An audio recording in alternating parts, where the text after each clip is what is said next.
welcome back to my channel. I'm going to be doing a highly requested video, which is my eyebrow routine. I'm going to be showing you guys both high-end and drugstore products, not claiming that mine is perfect or anything, but this is just how I like them to look. I like them to look as natural as possible. Anyway, enough of that rambling.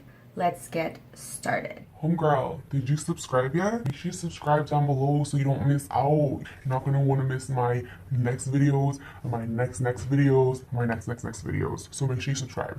Okay, cool.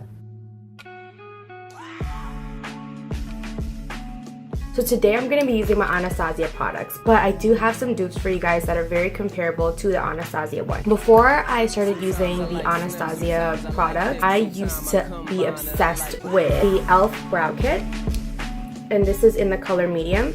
And with this kit, you get a little brush, you get the cream over here, and then you get a powder here that you can use to set. I used to use this all the time. If you guys know me from way back then, you'd know that this is something that I reach for. This is very comparable, in my opinion, to the Anastasia one because it is very pigmented. It lasts all day, and what's like really good about it is that it's really affordable. I think this is like $3 from their website. The other product that I used to use after the E.L.F. one is the Etude House Draw It pencil, and mine is totally beat up because I've had this for so long. I got this when I was in Philippines, and when I discovered it, I literally fell in love. It's the easiest brow product ever. Like, all you need to do is like retract it, and then you draw it, and then you like blend it out with a spoolie, which already comes with it. However, if you're the type of person who likes to draw their brows outside of the hairs, you're not going to want to use this. This product is more for filling in your brows because if you go past your eyebrows, it doesn't really look that natural. It looks kind of faded, and it just,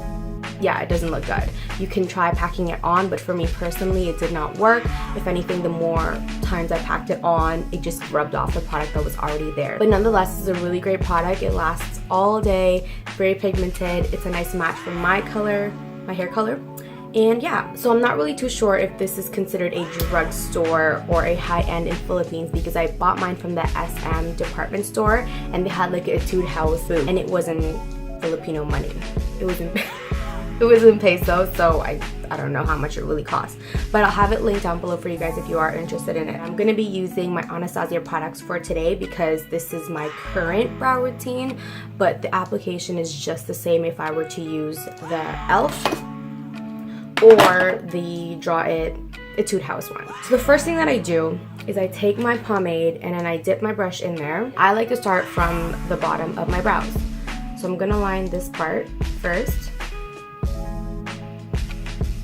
all the way up to the arch, just like so. And then I'll work on the tip or the other half of my brow.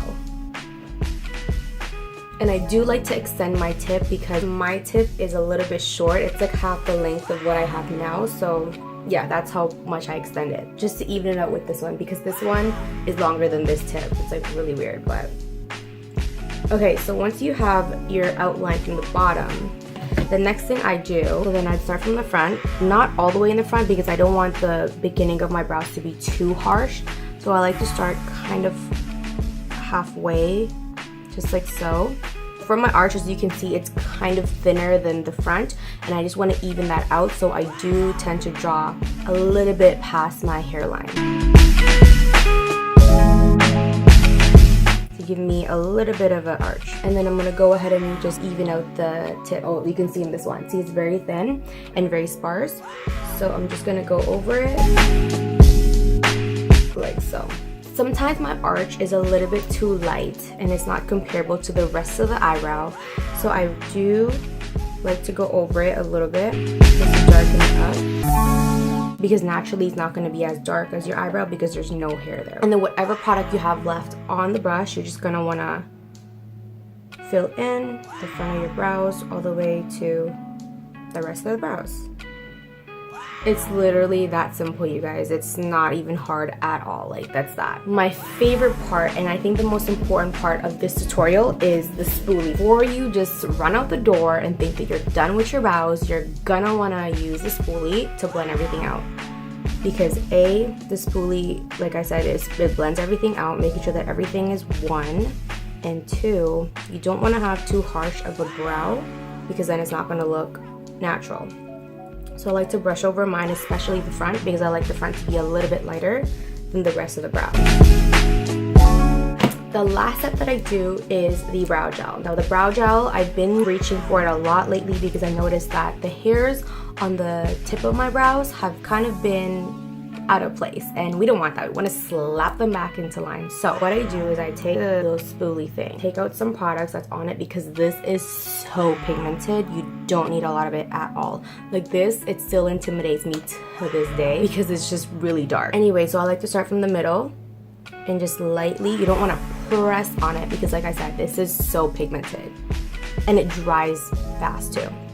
Okay, you're gonna want to brush out your hairs one way, and then the sides, I just brush them up so that the brows are not falling down. So I actually decided to do my other brow with the E.L.F.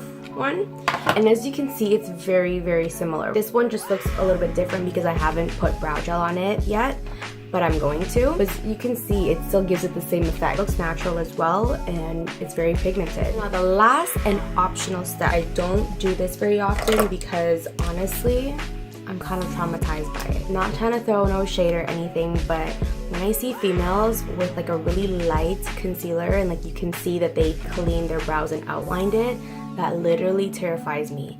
And that's kind of the reason why I don't do this step very often, because I feel like that's how I'm gonna look like if I do it. But for the sake of this video, just to give you guys an option on how to clean up your brows a little bit, because sometimes it does tend to look a little bushy, here's a step that you can do. I like to take, like I said, a light concealer. You're gonna take your concealer and put some on your brush, and then what you're gonna do is you're literally gonna just outline your brows.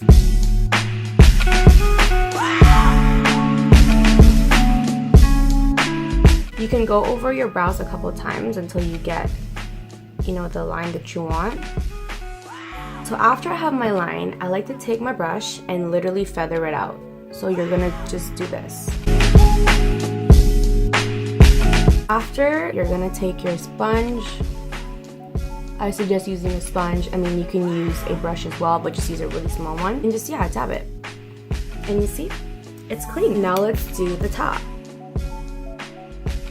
Sorry, I didn't even know that my camera cut off, but basically I did the exact same thing that I did on the bottom. On the top, I just like dragged the concealer up and then I blended it with the sponge. And that's that. Like I said, I don't really reach for this option very often because I find that it's a little bit too unnecessary for my taste, because I'm more into like everyday, you know, natural look. I hope you guys enjoyed this video and found it helpful. If you did, make sure to give me a thumbs up, and if you haven't already, make sure to subscribe. The button is down below. That way you'll be notified every time I post videos, because you're really not gonna want to miss them. You're really not gonna want to miss them. Anyway, thank you so much for watching, and I'll see you guys on my next video.